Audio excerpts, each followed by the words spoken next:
Marcus Daniels clutched his throat, gasping for air as the flight attendant's fingers dug deeper. First-class passengers froze in shock. His Harvard MBA and billion-dollar company meant nothing now. Darkness crept into his vision. Then came the click of a cell phone camera. Before we dive into this shocking story, let me know where you're watching from. Hit that like button now and subscribe to catch more unbelievable true stories of injustice that need to be told. What would you do if you witnessed something like this happening right before your eyes? Let's continue with this incredible story that will leave you speechless. Marcus Daniels had not always been the successful CEO of Horizon Technologies.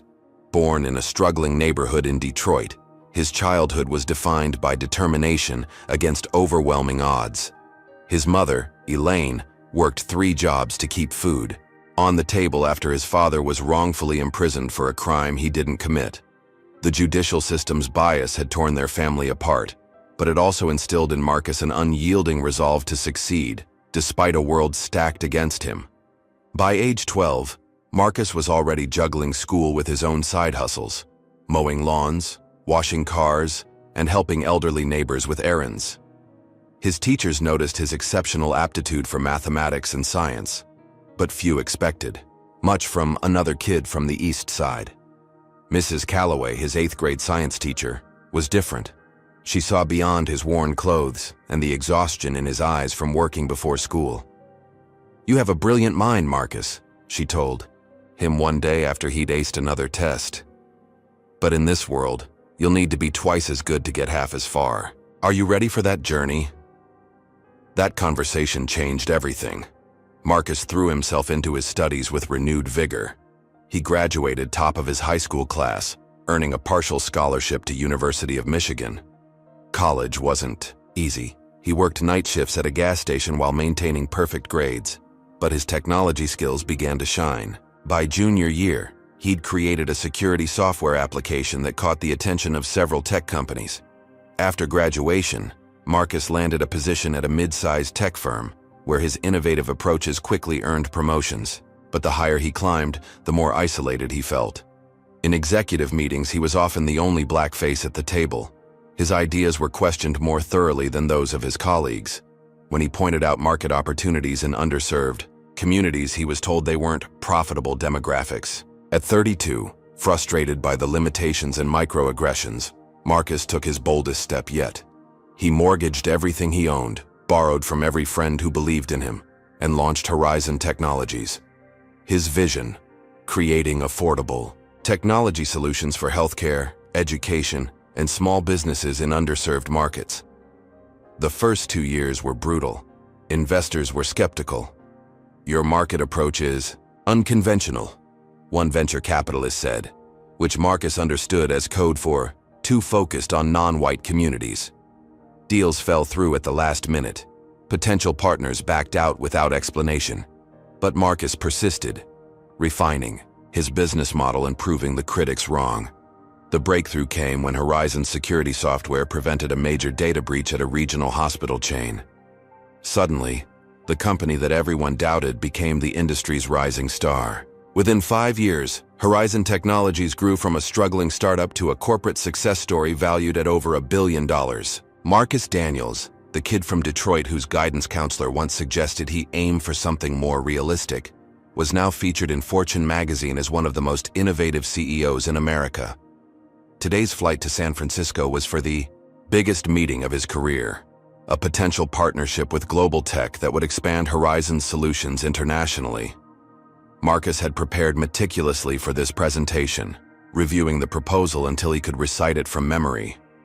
Dressed in a tailored navy suit with his signature subtle gold tie pin, a gift from his mother when he opened his first office, he exuded the confidence of someone who had earned his success through talent and tenacity. As the first-class flight attendant Heather Richardson approached with pre-departure drinks, Marcus politely asked for sparkling water with lime. She nodded without making eye contact, something he was unfortunately accustomed to, even in his expensive suit in the first-class cabin. He returned to reviewing his presentation notes, unaware that this routine business trip was about to turn into the most humiliating and dangerous confrontation of his professional life. What Marcus couldn't know was that Heather Richardson had been having the worst day of her 15-year career. The airline had recently implemented new policies that increased her workload while cutting staff benefits. She'd just ended a call with her manager, who denied her request for personal leave to care for her ailing mother. Her frustration was looking for a target, and unconscious biases were about to transform routine service into something far more sinister. As Marcus settled into his seat, he couldn't have imagined that within the hour, his hard-earned success, his dignity, and even his life would be threatened in ways he never thought possible in 2025 America. The sparkling water he requested would never arrive, but something much more disturbing was about to be served instead. The Boeing 787 Dreamliner to San Francisco was nearly ready for departure from Atlanta International Airport. Marcus had settled into seat 2A, his laptop open to finalize details for the global tech presentation. The cabin hummed with the quiet conversations of business travelers and the soft click of seatbelts fastening. When Heather returned with the drink cart, she served everyone in the first row their requested beverages with a practiced smile. When she reached Marcus, she bypassed him completely, moving to the passenger across the aisle. Marcus raised his hand politely. "Excuse me, I had asked for sparkling water with lime," he said with a professional smile. Heather's expression tightened. "I'll get to you when I get to you," she replied curtly, continuing to serve other passengers. Marcus blinked, surprised by the response but unwilling to create a scene. He returned to his work, assuming she was having a difficult day. 10 minutes passed and the drink service concluded. His seat remained the only one in first class without a beverage. He pressed the call button, which Heather ignored for several minutes before approaching with visible irritation. "What is it?" she asked, her tone making several nearby passengers glance up. "I still haven't received my drink," Marcus explained quietly. "Sparkling water with lime, please.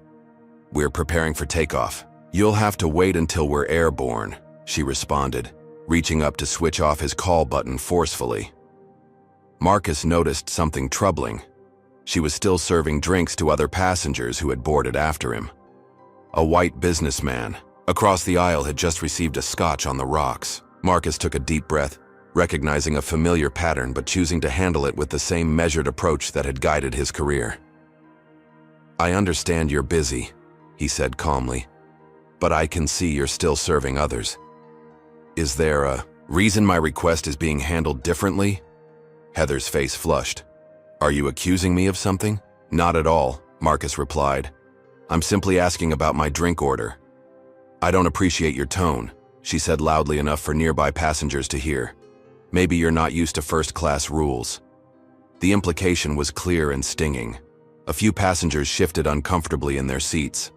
An older white woman across the aisle averted her eyes, unwilling to witness the interaction. A younger man 2 rows back began recording discreetly with his phone. Marcus had experienced this type of treatment before, the assumption that he didn't belong in prestigious spaces, that his presence was somehow an intrusion. Throughout his career, he'd been mistaken for waitstaff at gala events where he was a keynote speaker, and had been asked to show additional ID when accessing VIP lounges, where his white colleagues walked through unchallenged. "I'm very familiar with first class," he responded evenly. "I fly over 50 times a year for business." "Well, then you should know that demanding special treatment isn't acceptable," Heather retorted, her voice escalating. "If you continue to be disruptive, I'll have to inform the captain." Marcus was aware of the growing attention from other passengers. Some looked uncomfortable, others curious. A few seemed to be forming judgments already. This was the tightrope. He'd walked his entire professional life, responding to unfair treatment without appearing to be the angry black man that could trigger even worse consequences. "I'm not asking for special treatment," he clarified. "Just the same service others are receiving." Heather leaned closer, her voice dropping to a whisper that only Marcus could hear. "People like you are always looking for something to complain about, aren't you? Playing the victim card." The words hit Marcus like a physical blow.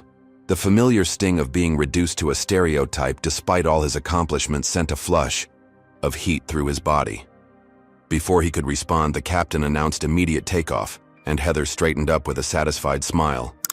"All passengers must now be seated with seatbelts fastened," she announced loudly before walking away.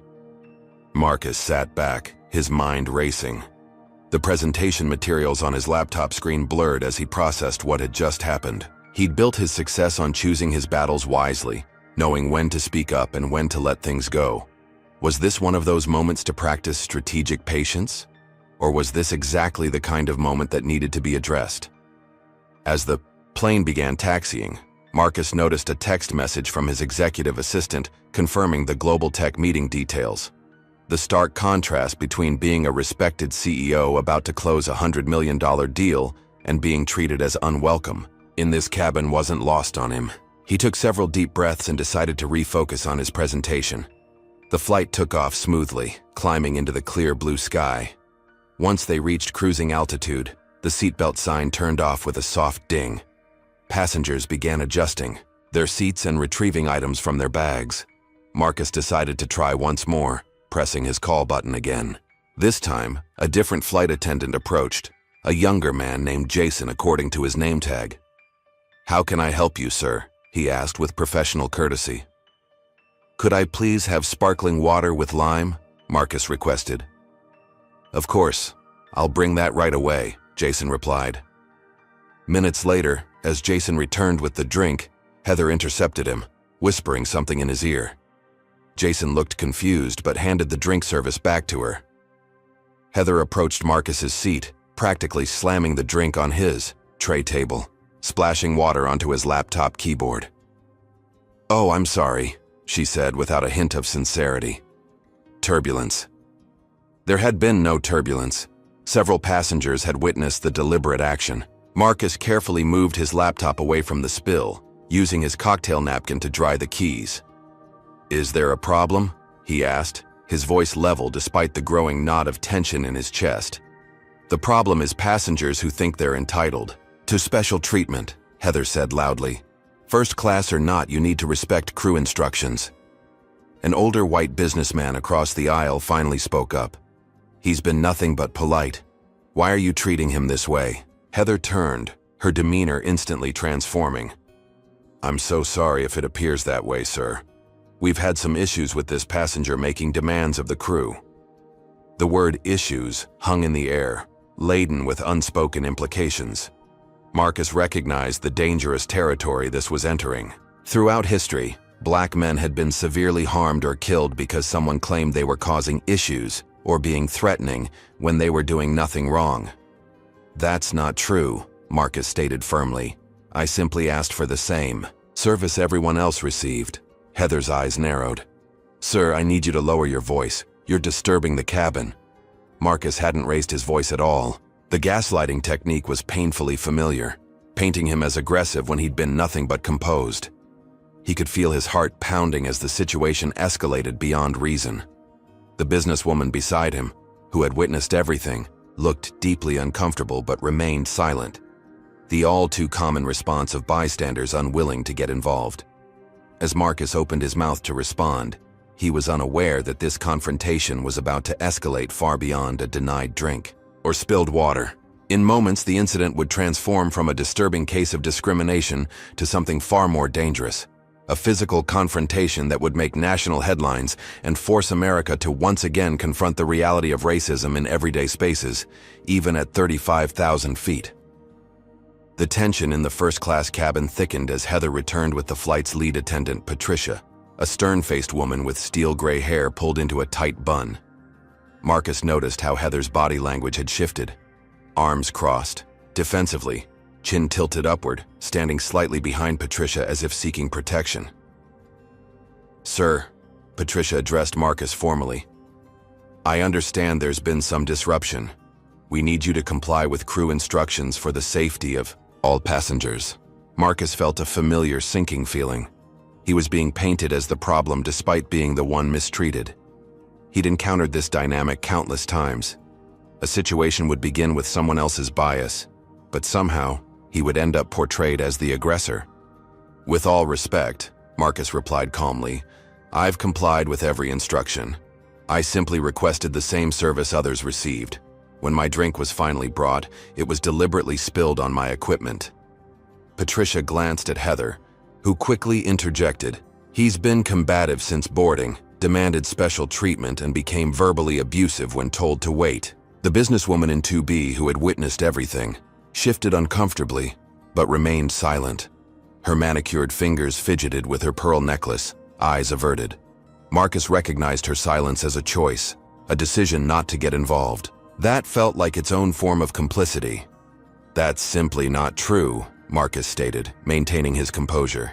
Several passengers witnessed the actual events. He gestured toward the man who had spoken up earlier. The businessman nodded reluctantly. He's right. He wasn't being disruptive at all. Patricia's expression remained unchanged. Sir, I need to see your boarding pass. Marcus provided it from his phone. Patricia studied it longer than necessary, as if searching for some discrepancy. Finding none, she asked, "And what brings you to first class today?" The question landed like a slap. The implication was clear. Patricia was questioning whether he belonged in first class at all. Marcus had earned Diamond Medallion status years ago through his frequent business travel. He'd paid for this seat just like everyone else. "I'm traveling for business," he replied evenly, refusing to justify his presence further. "And I'd appreciate being treated with the same respect as the other passengers." Patricia's lips thinned. "Sir, your tone is concerning me. Perhaps you'd be more comfortable in another section of the aircraft." A few gasps came from passengers who realized what was happening. Being asked to move from a first-class seat for which he'd paid would be humiliating and discriminatory. Marcus felt his professional mask starting to crack under the weight of this escalating injustice. "I will not be moving seats," he stated firmly. "I paid for this seat. I'm entitled to be here, and I expect to be treated with basic courtesy." "He's right," came a new voice, a young woman who had been quietly observing from across the aisle. "I've been recording this interaction, and he's been nothing but respectful while being treated unfairly." Heather's face flushed with anger. "Recording is against airline policy. You need to delete that immediately." The young woman, Amara Williams, a popular social media influencer with millions of followers, shook her head. "Actually, there's no expectation of privacy in public spaces, including commercial flights. And I'm glad I have this evidence." This unexpected support shifted the dynamic momentarily. Patricia hesitated, suddenly aware that the situation might be documented. "We're simply trying to ensure a comfortable flight for everyone," she said, her tone softening slightly. "Then perhaps you should address the actual disruption," Marcus suggested. "I've been treated differently than every other passenger in this cabin, and we all know why." Patricia stiffened. "Are you accusing our staff of discrimination, sir?" "I'm stating what's happening," Marcus replied. "Draw your own conclusions." The standoff might have ended there, with uncomfortable tension but no further escalation, if not for what happened next. A white male passenger in row 3 who had been drinking heavily pre-flight stood up unsteadily. "Just move him back where he belongs," the man slurred loudly. "First class has standards." The cabin went silent. The naked prejudice hung in the air like poison. Marcus felt a cold rage building inside him, not at the drunk passenger, whose bigotry was at least transparent, but at the system that empowered Heather and Patricia to weaponize their authority against him while maintaining a veneer of professionalism. "Sir, please return to your seat," Patricia told the drunk passenger, but her admonishment lacked the stern authority she'd used with Marcus. The double standard was glaring. The drunk man stumbled back to his seat, muttering additional slurs, just loudly enough to be heard. Patricia turned back to Marcus with a practiced look of concern that didn't reach her eyes. "Let's not let one passenger's inappropriate comment escalate this situation further," she said, as if the drunk man was the beginning of the problem rather than just its most obvious symptom. "If you can remain in your seat quietly for the remainder of the flight, we can put this matter behind us." The condescension in her tone was unbearable, as if he were a child being disciplined rather than a passenger who had been mistreated. Marcus took a deep breath, weighing his options. He was minutes away from the most important business meeting of his career. Creating a scene could jeopardize everything he'd worked for. but allowing this treatment to continue unchallenged felt like betraying every principle he stood for. "I don't need to be quiet," he replied steadily. "I need to be treated with the same respect as every other passenger. That includes receiving the service I paid for without hostility or discrimination." Patricia's face hardened. "Sir, this is your final warning. If you continue to disrupt this flight, I'll be forced to take more serious measures." "Documenting discriminatory treatment isn't disruption," Marcus responded. "It's accountability." The word accountability visibly triggered Heather, who stepped forward, her finger pointing directly at Marcus's face. "You people always think you're victims. You're the one causing problems here." "Heather," Patricia cautioned, too late. The mask had slipped. "You people," echoed through the cabin. Several passengers looked away in embarrassment. Others watched with uncomfortable fascination. A few began recording discreetly on their phones. Marcus maintained his composure, though his heart raced. "I'd like to speak to the captain, please," he requested firmly. "This situation needs to be addressed properly." "The captain is busy flying the plane," Patricia replied dismissively. "He's authorized me to handle cabin issues as I see fit." "Then I'd like your employee ID numbers and the customer service contact information," Marcus continued. "I'll be filing a formal complaint about this treatment." Heather leaned down until her face was inches from his. "File whatever you want. No one will believe you over us. It'll be your word against ours." "Actually," Amara interjected again, holding up her phone, "it won't." What happened next occurred so quickly that later, witnesses would give conflicting accounts. As Heather turned sharply toward Amara, her arm swung back, knocking Marcus's sparkling water directly into his lap. When he stood reflexively, Heather screamed, "He's attacking me!" and grabbed his collar. In her panic, real or manufactured, her hands slipped from his collar to his throat. Her fingers pressed into his windpipe with shocking force. Marcus, caught completely by surprise, gasped for air as Heather's grip tightened. His vision began to dim at the edges, black spots dancing before his eyes. Passengers erupted in confusion. Some shouted for her to stop. Others, seeing only a black man standing and a white woman screaming, moved to intervene against Marcus rather than his attacker. Within seconds, chaos engulfed the first-class cabin. What do you think about Marcus's situation? Have you ever witnessed or experienced discriminatory treatment while traveling? Comment number 1 if you believe Marcus should file formal charges, or number 2 if you think he should focus on his important business meeting and move forward.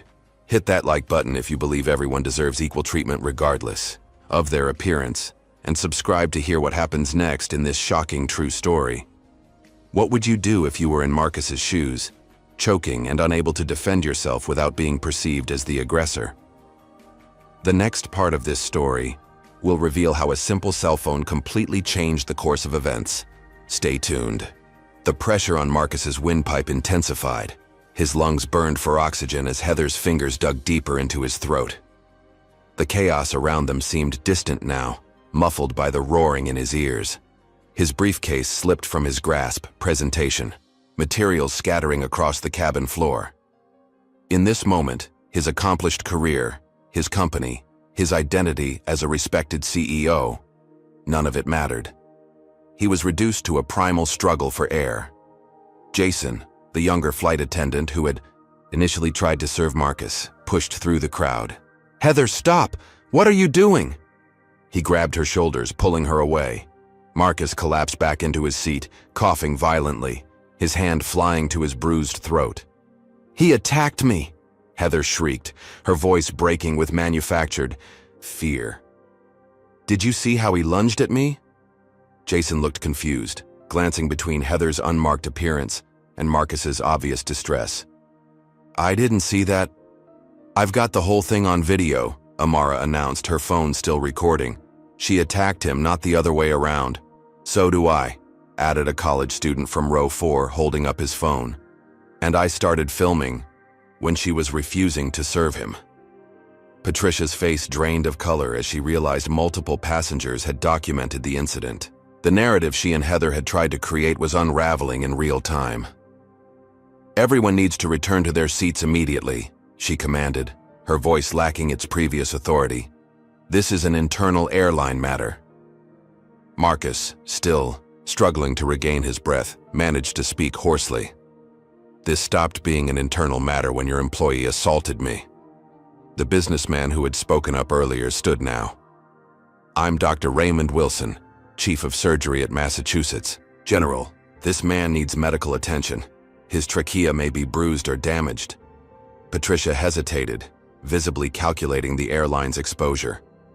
"The first aid kit has everything needed to—" "What he needs," Dr. Wilson interrupted firmly, "is to be seen by emergency medical personnel. And what you need is to inform the captain that we have a situation requiring immediate landing." Marcus felt something he hadn't expected in this nightmare scenario: the solidarity of strangers. The same passengers who had sat in uncomfortable silence minutes before were now speaking up, offering their recordings as evidence, confirming his account of events. The realization was both heartening and bitter.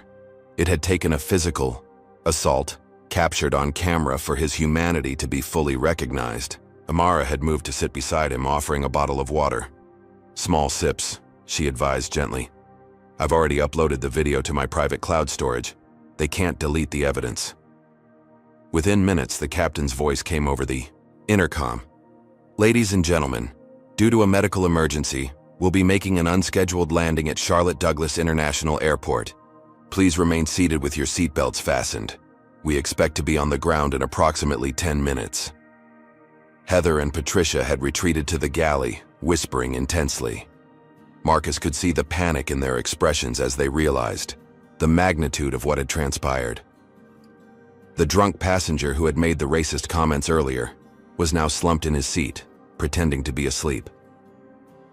As the plane began its descent, Marcus's phone buzzed with a text from his executive assistant. "Presentation pushed to tomorrow. Global Tech CEO understanding. Focus on yourself." He stared at the message, processing the immediate professional impact of this incident. Would Global Tech still want to partner with his company after this? Would this become another burden he'd have to overcome because of someone else's prejudice? The plane landed smoothly despite the expedited approach. As they taxied to the gate, 2 police officers and a medical team were already waiting on the tarmac. Marcus touched the tender skin of his throat, knowing it would show bruising soon. Evidence of what happened to him would be visible to the world. The captain emerged from the cockpit, a tall man with a weathered face and gray temples. He surveyed the scene with concern. "I need to speak with the individual requiring medical attention and any witnesses to what occurred." Patricia, stepped forward. "Captain Jenkins, I can brief you on the situation. A passenger became aggressive during service and—" "That's a lie," several voices interrupted simultaneously. The captain raised his hand for silence. "I'd like to hear directly from those involved." Marcus rose slowly, still dizzy from the assault. "My name is Marcus Daniels. I'm the CEO of Horizon Technologies. Your flight attendant denied me service, spilled a drink on me deliberately, and then physically assaulted me by choking me when I asked to file a complaint." Captain Jenkins's expression remained professional, but his eyes widened slightly. "Is there evidence of this allegation?" "Multiple videos from different passengers," Amara confirmed, stepping forward. "I've already shared them with several news outlets and posted them to social media. The story's trending." This information visibly impacted the captain, who understood the potential public relations disaster unfolding. "I see. Medical personnel will attend to Mr. Daniels first. Police will take statements from all witnesses. No one is to delete any recordings." As the medical team boarded and began examining Marcus's throat, Patricia attempted damage control. "Captain, company policy requires an internal investigation before any public statements are made.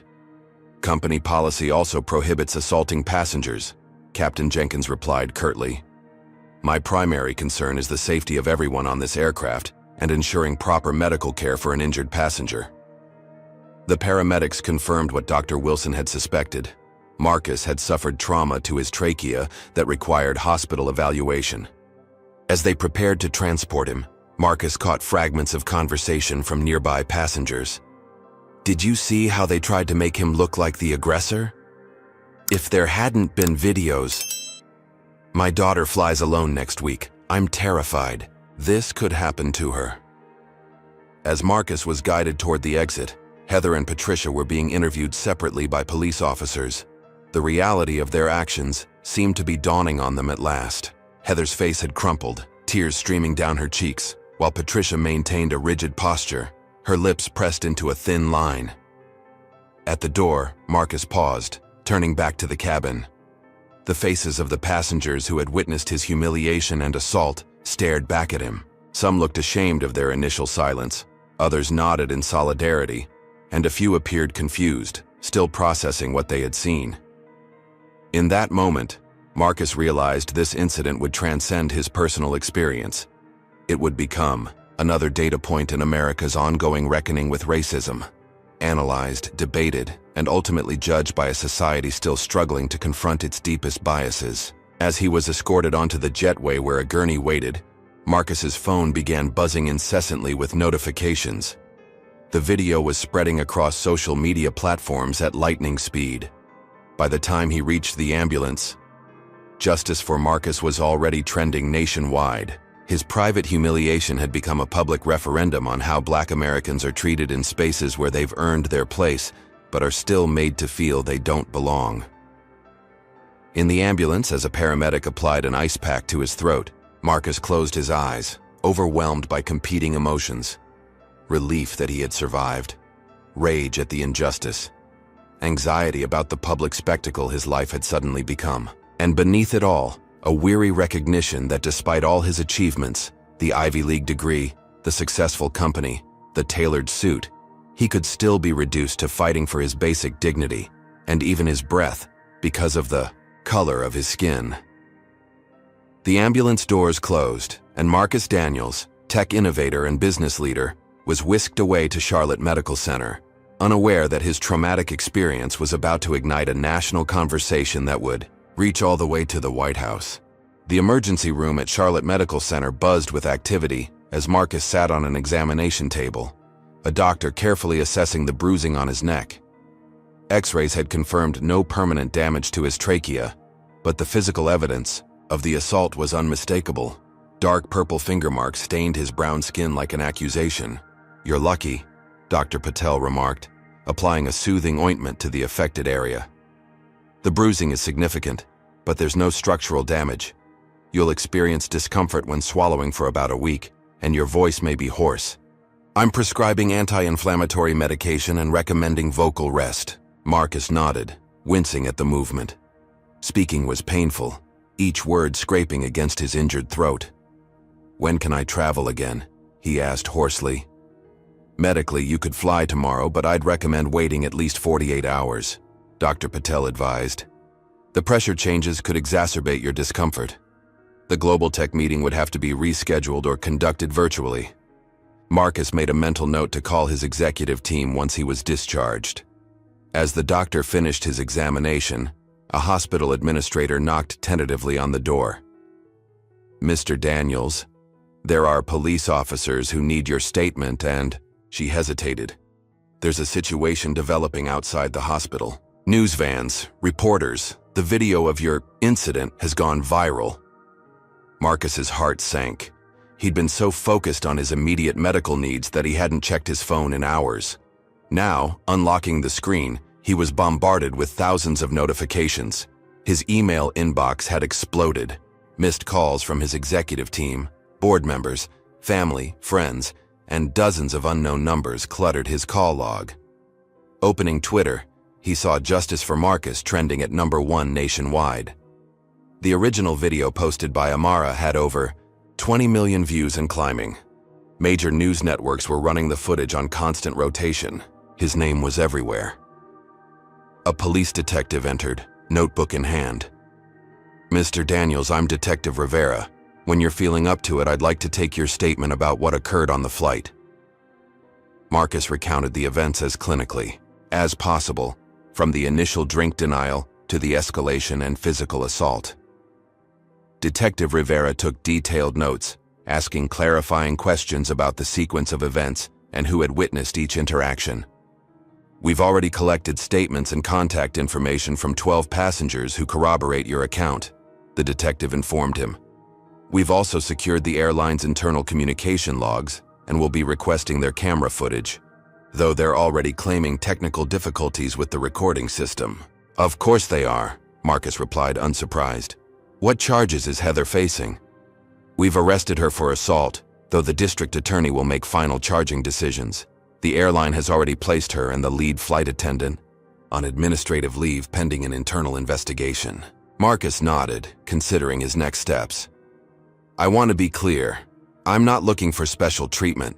I just want the same accountability that would exist if roles were reversed. Detective Rivera's expression was unreadable. Sir, with all due respect, if roles were reversed and you had put your hands on her throat, we'd likely be having this conversation in a holding cell, not a hospital room. The stark truth of this statement hung in the air between them. Marcus knew Detective Rivera was right. A black man accused of assaulting a white female flight attendant would likely have been restrained on the plane, possibly injured in the process, arrested immediately upon landing and villainized in media coverage before any facts were established. As the detective finished taking his statement, Marcus's phone rang. It was his company's chief counsel, Diana Washington. Marcus, I've got the legal team assembled and ready to move on this, Diana began without preamble. The airline's general counsel has already reached out about a settlement. They're in full damage control mode. I'm not interested in a quick payoff, Marcus replied, his voice strengthening despite the pain. This isn't about money.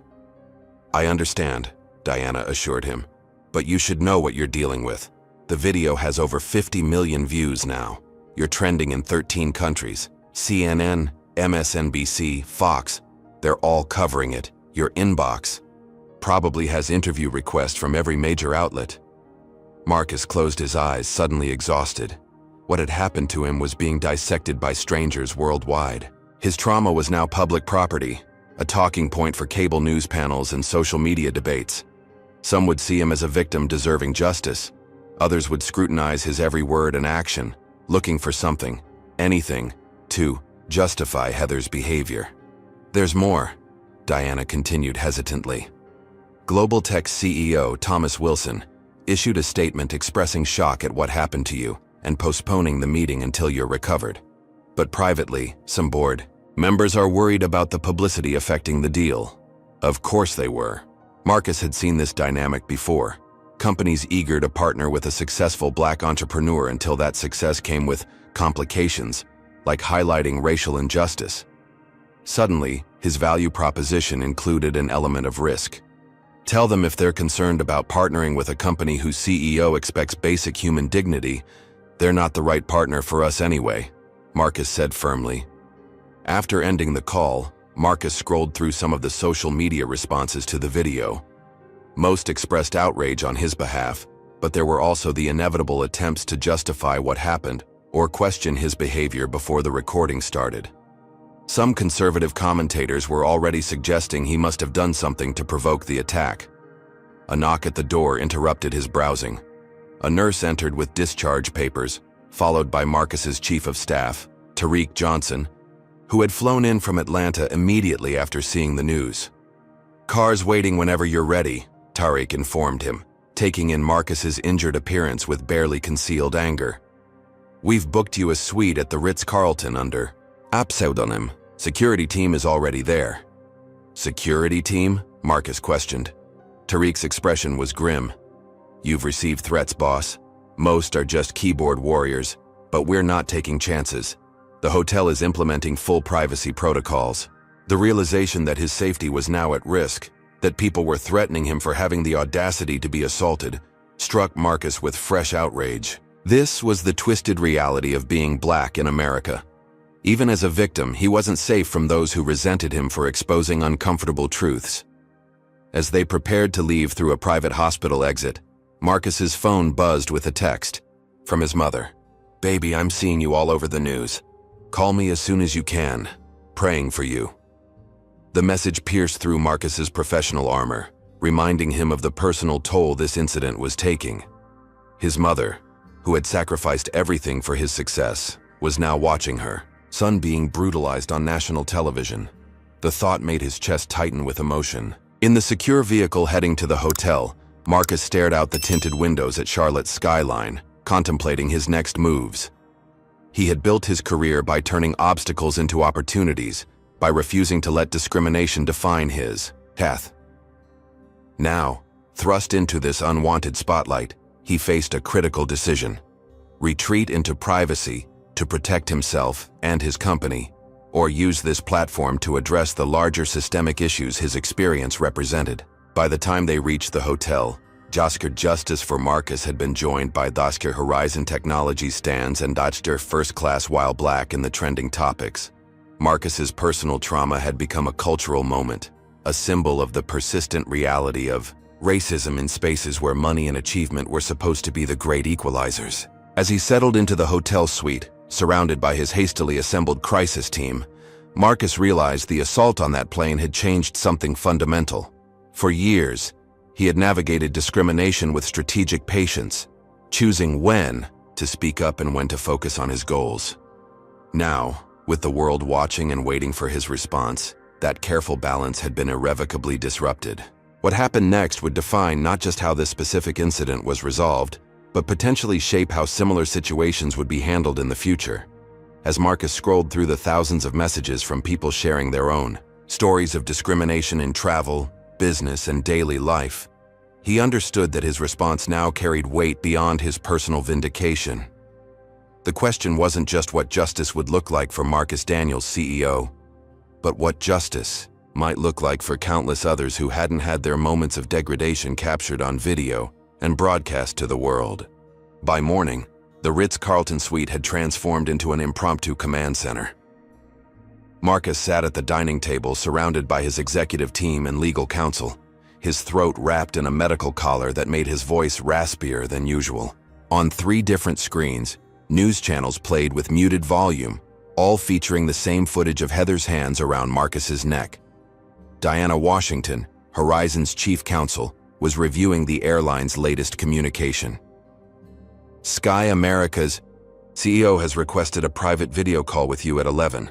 Their initial statement was weak, boilerplate about investigating the incident and taking appropriate action. The public isn't buying it. Social media metrics displayed on another laptop showed the hashtags continuing to gain traction.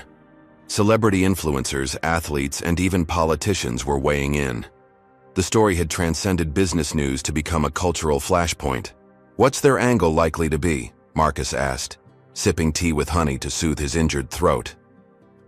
Standard crisis management playbook, Diana replied. Express shock and concern, distance themselves from the employee's actions, offer compensation, request discretion during their internal process. Tariq Johnson leaned forward. Translation: they want to pay you off and shut this down before it damages their stock price further. He pulled up a financial chart showing Sky America's shares had dropped 17% since market opening. Marcus nodded thoughtfully. And what are our options? Yvonne Decker, Horizon's PR director, outlined 3 potential approaches. We can settle quietly and focus on moving forward with business. We can pursue maximum legal penalties while maintaining a dignified public silence. Or we can use this platform to address the systemic issues at play, which carries both risks and opportunities for Horizon's brand. The team discussed each option's implications, weighing personal justice against corporate responsibility and strategic business interests. Throughout the conversation, Marcus remained quiet, listening intently. Finally, he spoke. Before we decide anything, I want to hear from some of the other passengers. The team exchanged glances. Is that wise from a legal standpoint? Diana asked cautiously. Maybe not, Marcus admitted. But this isn't just a legal situation. Several people on that plane eventually stood up for me. Others recorded what happened. I want to understand their perspectives before I make any decisions. Within an hour, his team had arranged calls with 3 key witnesses: Dr. Raymond Wilson, who had provided medical assessment on the plane; Amara Williams, the influencer whose video had gone viral; and Michael Chen, a law professor who had been seated nearby. Dr. Wilson spoke first, his voice grave. Mr. Daniels, I've been flying first class with Sky America for 20 years. I've Never witnessed anything like what happened to you. As a white man, I've never had my presence questioned or my requests ignored. What I saw was textbook discrimination escalating to assault. Amara Williams was blunt in her assessment. This isn't just about one racist flight attendant.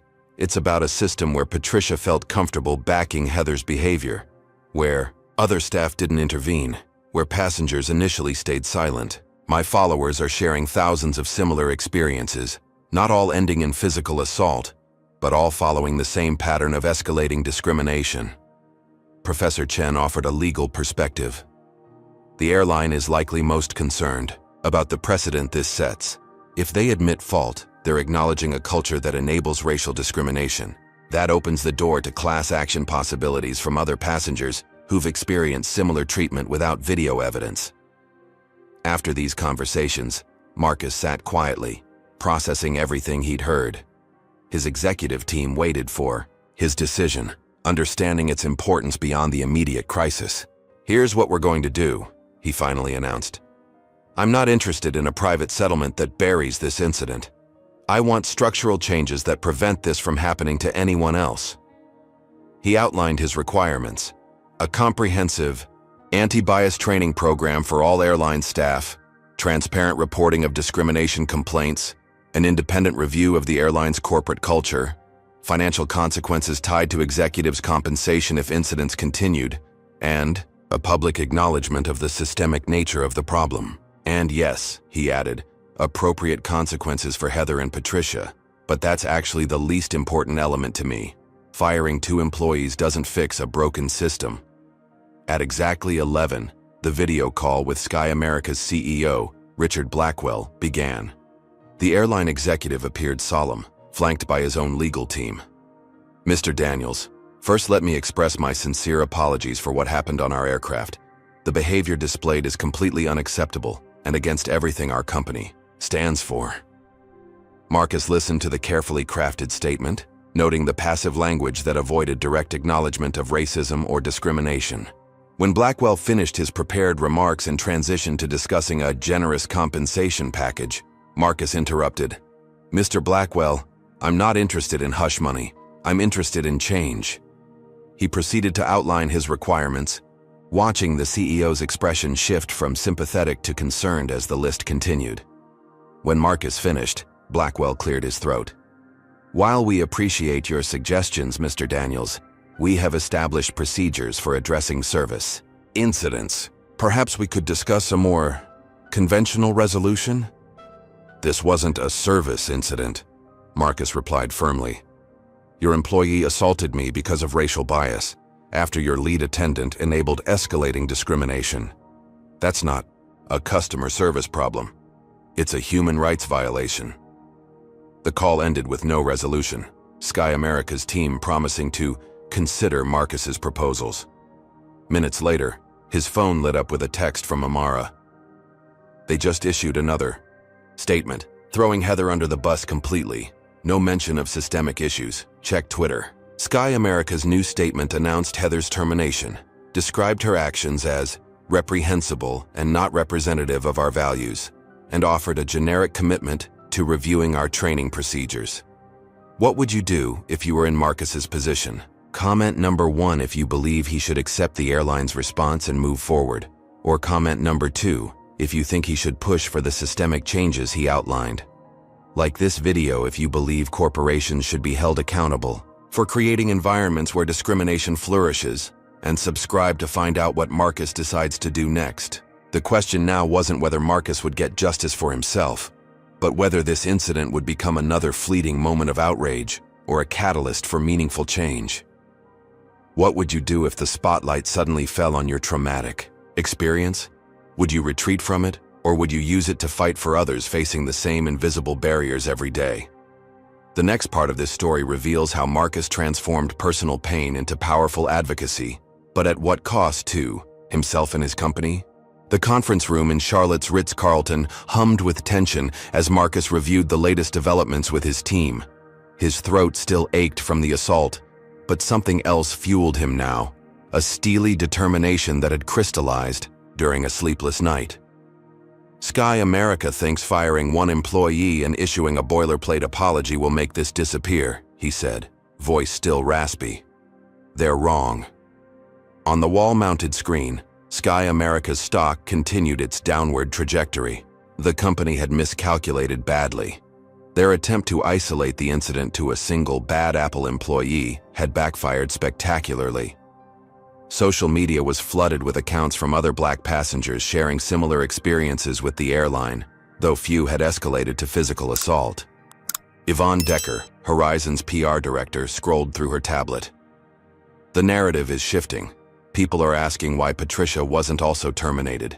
Aviation blogs are digging up the airline's history of discrimination complaints. 3 major civil rights organizations have reached out wanting to partner with you. Marcus nodded, considering the landscape. What's the latest from Global Tech? Tariq handed him a tablet displaying an email from Thomas Wilson, Global Tech's CEO. They're still committed to the partnership. Wilson says he admires how you're handling this and wants to proceed with negotiations once you've recovered. It was a small but significant victory.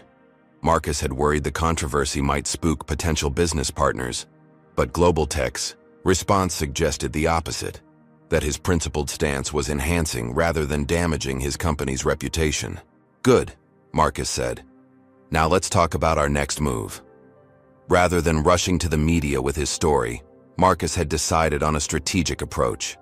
His team had spent the morning crafting a comprehensive response that would shift the conversation from a single incident to the broader pattern it represented. We're ready with the open letter, Diana confirmed. Legal has vetted it thoroughly.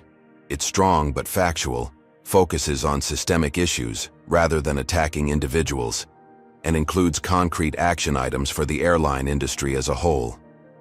Marcus reviewed the document one final time. The letter detailed his experience clinically, but powerfully, connecting it to research on discrimination in customer service and transportation. It called for specific industry-wide reforms, standardized anti-bias training, transparent reporting of discrimination complaints, independent audits of corporate culture, and accountability measures tied to executive compensation.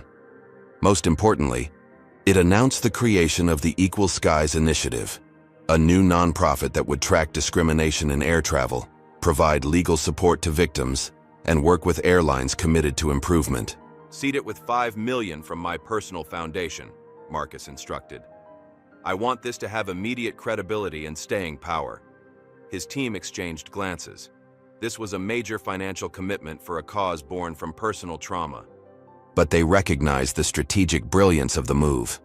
By transforming his individual experience into an institutional response, Marcus was changing the narrative from a viral moment to a movement. What about the interview requests? Yvonne asked. Every major network wants you. Marcus considered carefully. 1 interview, tomorrow morning. National reach, respected journalist, live format so they can't edit my words. They selected a veteran morning show host, known for fair but thorough questioning. The prep session for the interview was intensive, with his team playing devil's advocate and challenging him with the hardest questions they could imagine. Throughout it all, Marcus maintained a calm focus that impressed even his closest advisors. That evening, as final preparations were underway, Marcus received an unexpected visitor. Amara Williams, the influencer whose recording had catapulted the incident into the national consciousness, had requested a brief meeting. I didn't do it for the views, she said immediately upon entering his suite. I need you to know that. I record incidents like this because I've been on the receiving end too many times, with no proof afterward. Marcus nodded in understanding. You don't owe me any explanation. Your quick thinking preserved the truth when they were trying to distort it. Amara hesitated before continuing. There's something else you should know. I've been contacted by other Sky America employees, flight attendants of color who've documented a pattern of discriminatory practices, but were afraid to come forward. They're willing to speak now, with your support. This was exactly the kind of systemic evidence that could transform individual justice into industry-wide accountability. Marcus arranged for these whistleblowers to connect with the legal team, building the Equal Skies Initiative. The following morning, Dressed in a charcoal suit with his signature subtle gold tie pin, Marcus sat across from veteran journalist Eleanor Reynolds on American Morning. His bruises were still visible despite makeup, a visual testimony to the violence he had experienced. "Mr. Daniels, thank you for being here," Eleanor began. "The video of your assault has shocked millions of Americans. Can you take us through what happened before the recording started?" With measured precision, Marcus recounted the events leading to the assault, the initial service denial, the escalation, and the physical attack. His tone remained factual rather than accusatory, allowing the facts to speak for themselves. "Some commentators have suggested there must have been provocative behavior on your part that wasn't captured on video," Eleanor noted. "How do you respond to that?" Marcus met her gaze steadily. "Those suggestions reflect exactly the problem I experienced on that flight, the assumption that a black person must have done something to deserve mistreatment. 12 independent witnesses and multiple videos confirm I did nothing wrong. The question we should be asking isn't what I did to provoke assault, but why society is so ready to assume I must have done something." The interview continued with Marcus skillfully redirecting focus from the individual incident to the pattern it represented. When Eleanor asked about his feelings toward Heather, his response was unexpected. "I don't harbor personal animosity toward her. She's a symptom of a larger problem. What concerns me more is the system that empowered her, the supervisor who backed her discriminatory behavior, and the corporate culture that likely made her feel such actions were acceptable." As the interview concluded, Marcus unveiled the Equal Skies Initiative, explaining its mission to address discrimination in air travel systematically, rather than anecdotally. Social media exploded with support. The hashtag #EqualSkies quickly joining #Justice for Marcus in trending topics. By afternoon, 3 major airlines had issued statements committing to work with the initiative. Sky America, conspicuously absent from this group, saw their stock drop an additional 8%. Industry analysts began questioning the company's leadership and risk management practices. That evening, Marcus received a call from Richard Blackwell. The Sky America CEO's tone had shifted dramatically from their previous conversation. "Mr. Daniels, I've reviewed your proposed changes in detail," Blackwell began, the forced conviviality gone from his voice. "We're prepared to implement the anti-bias training program, transparency reporting, and independent cultural audit you suggested.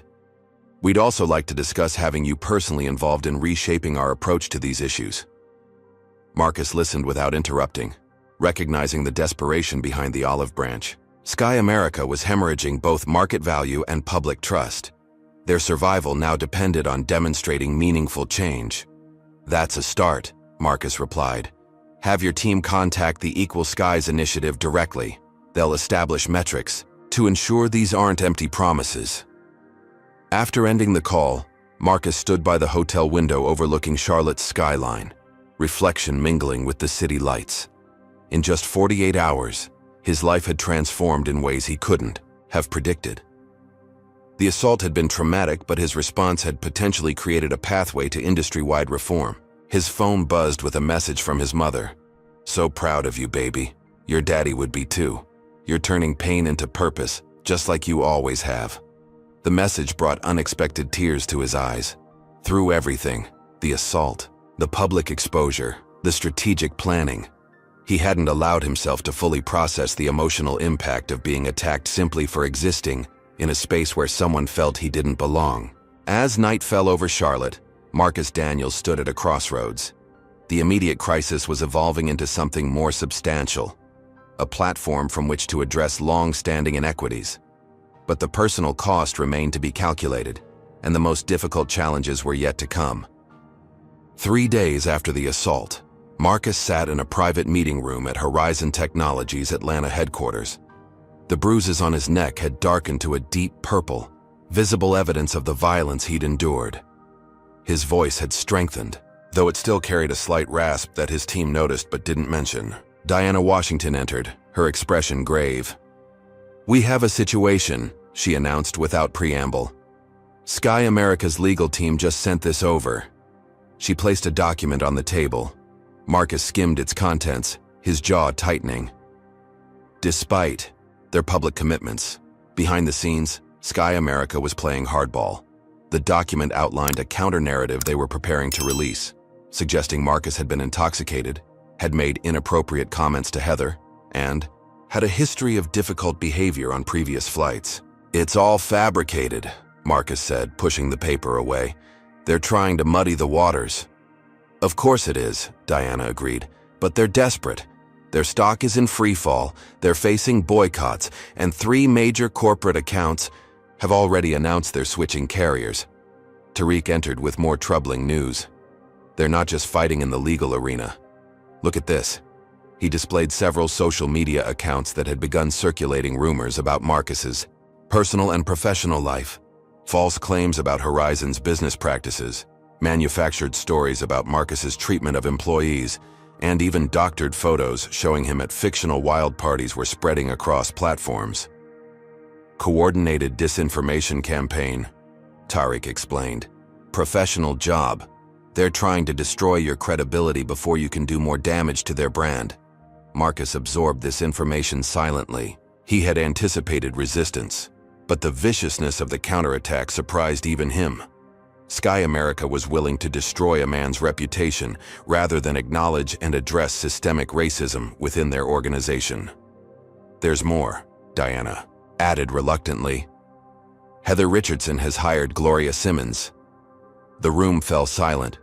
Gloria Simmons was a high-profile attorney known for representing clients in racially charged cases, always defending those accused of racism rather than its victims. Her playbook was well established. Attack the character of the accuser, reframe the narrative to position her client as the true victim, and leverage media connections to spread doubt. "She's scheduled a press conference for this afternoon," Diana continued. "Based on her past cases, she'll likely claim Heather feared for her safety and acted in self-defense. The absurdity of this potential claim, that a seated passenger in a confined space somehow presented a threat requiring strangulation, would be laughable if it weren't so dangerous." Marcus had seen this strategy work before, had watched, as victims were transformed into villains in the public imagination through strategic character assassination. "They're betting that enough people want to believe I deserved what happened," Marcus observed quietly. "We need to respond aggressively," Yvonne urged. "Get ahead of their narrative before it takes hold." Marcus considered his options carefully. A direct counterattack might preserve his personal reputation, but would shift focus away from the systemic issues at stake. It would become a he said, she said media circus rather than a movement for change. "No," he decided finally. "We don't play their game. We stick to our strategy." His team looked uncertain. "Marcus, they're coming after you personally," Diana reminded him. "Your reputation, your company's reputation, everything you've built." "I know," he acknowledged, "but responding to their allegations just legitimizes them. Instead, let's release the complete footage from all passenger videos, unedited, with timestamps. Let people see the full context of what happened." Tariq nodded slowly, understanding the approach. Truth as the ultimate defense. "Exactly," Marcus confirmed. "And simultaneously, we accelerate the Equal Skies initiative. Announce our first partnership with civil rights organizations. Release the data we've been collecting on discrimination complaints across airlines. Keep the focus on the systemic issue, not on me as an individual." As predicted, Gloria Simmons's press conference that afternoon was a masterclass in deflection and character assassination. Standing beside a tearful Heather Richardson, she painted a picture of a flight attendant intimidated by an aggressive, entitled passenger who had made her fear for her safety. "My client has served passengers of all backgrounds with dignity and respect for 15 years, Simmons declared. "This single incident, taken out of context and weaponized on social media, does not reflect who she is. We have witnesses who will testify to Mr. Daniels's belligerent behavior before the recording began." These supposed witnesses were never named, nor did they materialize in subsequent days. But the damage was done. A counter-narrative had been introduced, giving those predisposed to doubt Marcus's experience something to cling to. Cable news segments debated whether Marcus had provoked the attack. Social media filled with armchair analyses of the video, with some commenters scrutinizing Marcus's every movement and expression for signs of aggression that simply weren't there. Right-wing commentators suggested the entire incident was orchestrated to damage a patriotic American company. Through it all, Marcus maintained his strategic focus. Rather than engaging directly with the smear campaign, he channeled his energy into building the Equal Skies initiative. Within a week, the organization had partnered with 3 civil rights groups, launched a reporting platform for travelers to document discrimination, and begun discussions with 2 major airlines about implementing bias training programs. The counterattack reached its peak when an anonymous insider at Horizon Technologies contacted several news outlets claiming the company was on the verge of bankruptcy and that Marcus had orchestrated the plane incident as a distraction. The allegation was patently false. Horizon's financial statements were public and showed a company in excellent health, but stock analysts still had to address the rumors, temporarily depressing Horizon's share price. In response, Marcus made a calculated decision. He released Horizon's latest financial projections a week early, showing record growth in the pending global tech partnership, which had not only proceeded despite the controversy, but had expanded in scope. The stock rebounded immediately, rising to an all-time high. Marcus also leveraged unexpected allies. Dr. Raymond Wilson, the surgeon who had assisted him on the plane, published an op-ed in the New England Journal of Medicine about the medical aspects of the assault and the psychological phenomenon of bystander intervention. Amara Williams produced a documentary-style video featuring interviews with multiple passengers, all confirming Marcus's account. Most surprisingly, Jason, the young flight attendant who had pulled Heather away, came forward publicly. Despite pressure from the airline, he provided a sworn statement detailing not only what he'd witnessed during the assault, but also a pattern of similar behavior from Heather and Patricia toward passengers of color over the years. His testimony revealed that complaints had been filed but consistently dismissed by management. "I couldn't stay silent any longer," Jason explained in an interview. "What happened to Mr. Daniels wasn't an isolated incident. It was just the first one caught on video that couldn't be denied." 2 weeks after the incident, Sky America's strategy collapsed entirely when an internal memo leaked to the press. The document, written by a senior executive, outlined a plan to manage the optics of the incident by questioning Daniels' character rather than addressing the potentially widespread cultural issues within the company. The memo explicitly acknowledged that similar complaints had been suppressed previously. The backlash was immediate and severe. Sky America's stock plummeted to a 5-year low. Major institutional investors demanded leadership changes. Corporate clients accelerated their exodus to competitors who had partnered with the Equal Skies initiative. In a desperate attempt to salvage their reputation, Sky America's board called an emergency meeting and emerged with a stunning announcement. CEO Richard Blackwell had decided to step down, effective immediately. His replacement, Lydia Montgomery, the company's first black female executive, promised comprehensive cultural transformation and announced that Sky America would not only implement all the reforms Marcus had initially proposed, but would become the primary corporate sponsor of the Equal Skies initiative. As Marcus watched the press conference from his office in Atlanta, he felt a complex mix of emotions. There was vindication, certainly, but also a weariness born from the knowledge that his victory had come at a significant personal cost. For weeks he had endured character assassination, threats to his business, and the psychological toll of having his trauma dissected in public. His phone buzzed with a text from Amara. "You won. They're capitulating on every front." Had he won? Marcus wasn't sure. Real victory would mean no one else experiencing what he had endured. It would mean systemic change, not just at one airline but across an industry and beyond. It would mean a world where his success and achievements weren't constantly undermined by assumptions based on his skin color. As he prepared for a board meeting to discuss Horizon's path forward, Marcus touched the fading bruises on his neck, a reminder that justice, like healing, was a process rather than a destination. The incident on the plane had changed him, not just as a CEO, but as a man navigating a world that still questioned his right to occupy spaces he had earned through talent and hard work. The question now was how to transform this painful chapter into lasting change, not just for airlines, but for every industry and institution where such discrimination festered beneath polished corporate veneers. 6 months after the assault, Marcus stood before a packed auditorium at the National Transportation Equity Conference in Washington, D.C. The physical bruises had long since faded, but the experience had left indelible marks on his life and career, reshaping his priorities and purpose. "When I boarded that flight 6 months ago," he began, his voice strong and clear, "I was focused on a business meeting that seemed critically important at the time.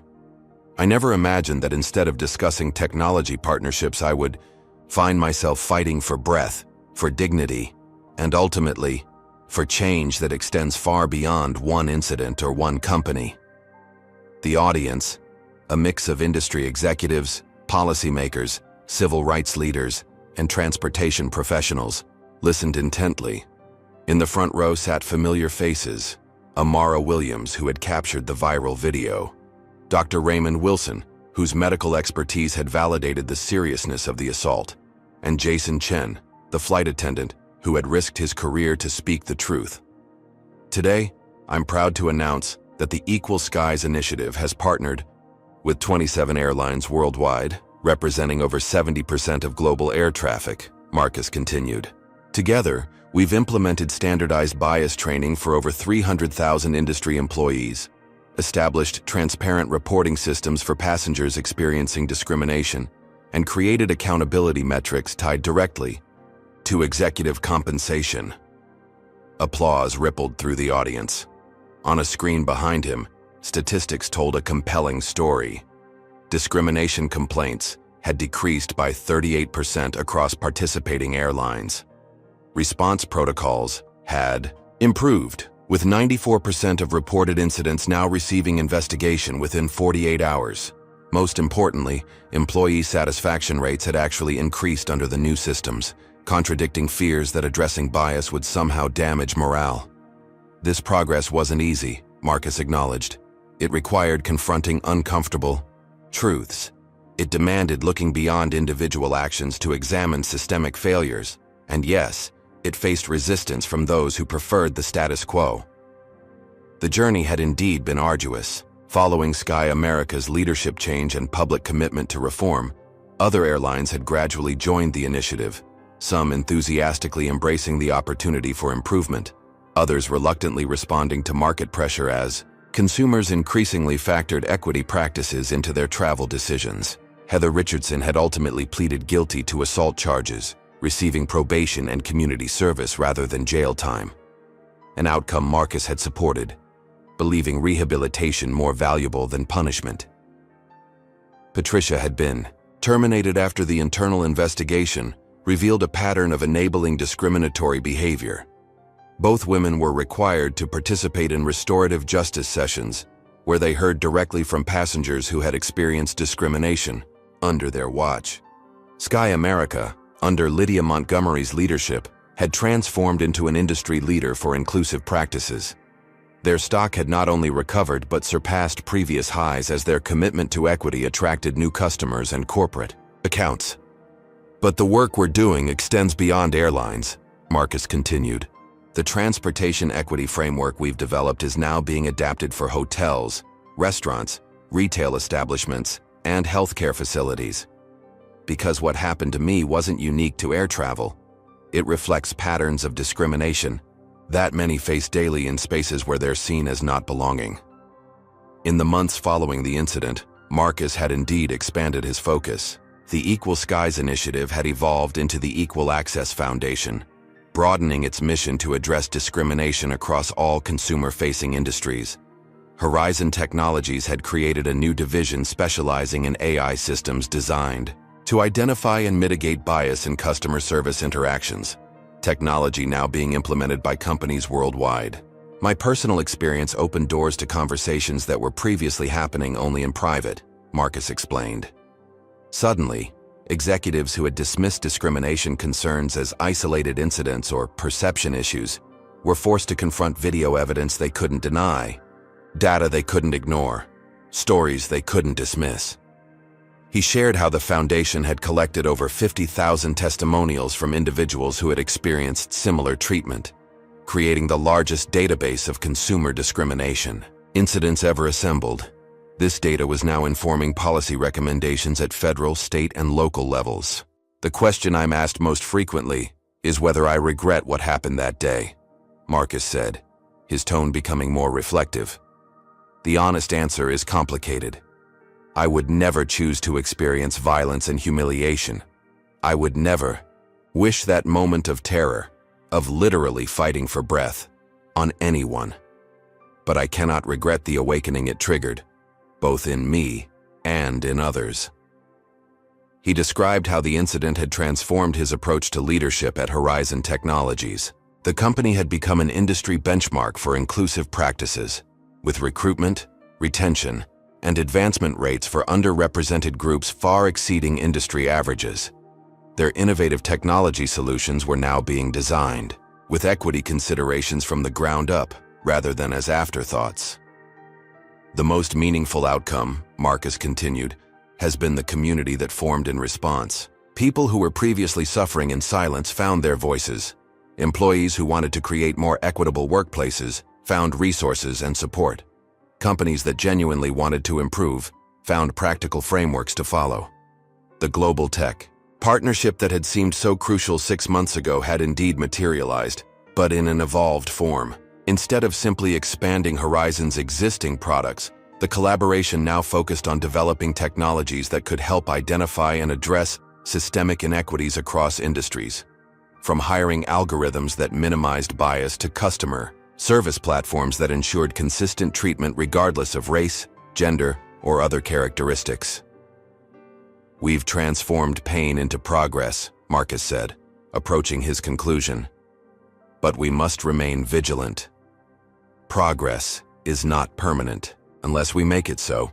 Systems naturally resist change, and there will always be those who prefer comfort over justice. As he finished his address, the audience rose in a standing ovation. Among those applauding was a face that surprised him, Richard Blackwell, the former Sky America CEO, who had requested to attend after undergoing his own journey of reflection and education following his resignation. After the conference, at a small reception, Blackwell approached Marcus tentatively. "Mr. Daniels," he began, "I doubt you expected to see me here." "I didn't," Marcus acknowledged, "but I appreciate that you came." Blackwell nodded. "These past months have been illuminating. After losing my position, I had two choices: blame you for exposing problems I should have addressed, or take the opportunity to examine my own blind spots. I chose the latter, though it wasn't my first instinct." The conversation between them was brief but significant, not a friendship forming, but perhaps a small bridge across a divide that had once seemed uncrossable. It represented the kind of difficult dialogue that was happening in boardrooms, break rooms, and living rooms across the country as a result of that moment on the plane. Later that evening, in a quiet moment alone in his hotel room, Marcus video called his mother. At 73, Elaine Daniels remained his most trusted advisor and fiercest supporter. "You looked strong up there today," she told him, pride evident in her voice. "Your father would have been so proud." "I keep thinking about something you told me when I was young," Marcus replied. "After Dad was wrongfully imprisoned, when I was angry at the world, you said, 'Don't let injustice define you, but don't pretend it doesn't exist.'" Elaine smiled softly. "You've found that balance, using your platform to create change without letting the pain consume you." As they spoke, Marcus reflected on the journey of the past 6 months. The assault had been a personal violation, but his response had created ripples far beyond his individual experience. Policies were changing, conversations were happening, awareness was growing. It wasn't perfect. There were still those who denied the reality of racism, who made excuses for discrimination, who resisted change, but meaningful progress was undeniable. His phone buzzed with a notification. The Equal Access Foundation app had just registered its 100,000th user. People across the country were using the platform to document their experiences, connect with resources, and hold companies accountable. What had begun as a viral video of one man's trauma had evolved into a movement for transparency and equity. "I never wanted to be the face of this issue," Marcus admitted to his mother. "But sometimes leadership means stepping into spaces you didn't choose." "That's always been your gift," Elaine replied. "Finding purpose even in pain. Building something meaningful from challenge." As the call ended, Marcus walked to the window overlooking the capital city's monuments illuminated against the night sky. The nation had been founded on ideals of equality that remained incompletely realized centuries later. His experience on that flight had become one more chapter in America's ongoing struggle to live up to its founding promises. Tomorrow, he would meet with legislators about proposed transportation equity legislation. Next week, Horizon Technologies would launch a new platform designed to help companies identify bias in their customer service interactions. The work continued, both professional and personal. Marcus touched the spot on his neck where the bruises had been. The physical marks had healed, but he carried other invisible imprints from that day. A deeper understanding of his role as a leader, a clearer vision of the change he wanted to create, and a renewed commitment to using his position and privilege to address injustices that affected countless others who didn't have his resources or platform. The assault on that plane could have been just another demoralizing reminder of persistent racism, another trauma to process privately while maintaining a professional facade. Instead, it had become a catalyst for transformation, not just for one airline or one industry, but for a society still struggling to acknowledge and address its deepest biases. As night settled over Washington, Marcus thought about all the people who had shared their stories after seeing his. From executives who had faced similar humiliations, to service workers who had witnessed discrimination, but felt powerless to intervene. Each testimony represented both a painful reality and an opportunity for change. "Progress isn't linear," Marcus whispered to himself, echoing words his father had written to him from prison decades ago. "But it is possible." He turned from the window, returning to the stack of reports and proposals awaiting his review. Tomorrow would bring new challenges, new resistance, new opportunities to advance the cause of equity. The work was far from complete, but Marcus Daniels, the boy from Detroit who had overcome obstacle after obstacle to build his success, was prepared for the long journey ahead. The incident on that plane had changed him, but not in the way his attackers might have intended. It hadn't diminished him or forced him into silence. Instead, it had connected him to a community of changemakers and clarified his purpose beyond business success. His company continued to thrive. The Global Tech Partnership was revolutionizing inclusive technology, and the Equal Access Foundation was creating accountability in spaces where none had existed before. This wasn't the legacy Marcus had originally envisioned for himself, but as he prepared for tomorrow's meetings, he recognized it as perhaps more meaningful than anything he could have planned. Sometimes leadership found you in moments of crisis, sometimes purpose emerged from pain, and sometimes a single moment of injustice captured and shared could become the spark that illuminated paths toward a more equitable future. What do you think about Marcus's journey and the impact one person can make in transforming systemic issues? Has this story changed how you might respond if you witness discrimination? Comment below with your thoughts and experiences. If you believe these conversations about racial equality are important, please like and subscribe to support more stories that tackle difficult social issues. Share this video with someone who needs to hear this message, and let's continue building awareness together. Thank you for joining me for this powerful true story. I'm grateful for your time and attention, and hope it inspires positive action in your own life. This story reveals how racism persists even in spaces where achievement and success should transcend prejudice. Marcus's experience demonstrates that no amount of wealth, education, or professional accomplishment can fully shield Black Americans from discrimination. The incident highlights how quickly bias can escalate from microaggressions to physical danger, and how systems often protect perpetrators rather than victims. Yet Marcus's response offers powerful lessons in strategic advocacy. Rather than seeking personal vengeance, he channeled his trauma into systemic change. He recognized that firing individual employees wouldn't address the underlying culture that enabled their behavior. By creating institutional accountability through the Equal Access Foundation, he transformed a personal injury into collective progress. The story also underscores the critical role of documentation and allies. Without video evidence and witness support, Marcus might have been portrayed as the aggressor rather than the victim. This reality reflects how frequently discrimination goes unaddressed when there's no irrefutable proof. Ultimately, this narrative reminds us that change requires both personal courage and structural approach. One incident, properly leveraged, can become a catalyst for transformation that extends far beyond a single moment or individual experience.